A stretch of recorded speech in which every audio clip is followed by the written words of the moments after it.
Yo. Napakadami pa talagang pangarap na tutog pa rin. Kahit na matamis mapait ang buhay, kailangan timplahin. Kaya walang rason bakit ngayon pa ako tatamarin. Hahayaan ko na lang isalin sa itaas, palilit pa rin. Hindi ko na kailangan tong isa-isahin, kasi sa napakadaming dumating, hindi mo kami pinabayaan. Laging nandyan ka pa din. Sayong-sayo ko na pinagkakatiwala, ako'y sayong-sayo pa din. Damn.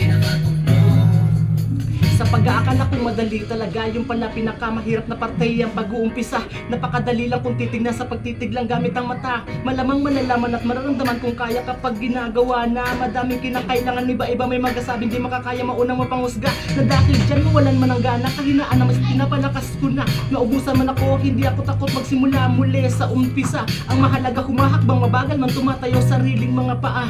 Mahirap talaga lalo kung mag-isa, pero kinakayang-kaya musika ko kasama. Tinta ko ang pipinta ng sarili kong pakinabawat, buklat na kabanata sa aklat, walang tuldok na kasama, pinapalawak imbis na mapagod, mas pinupursige pa.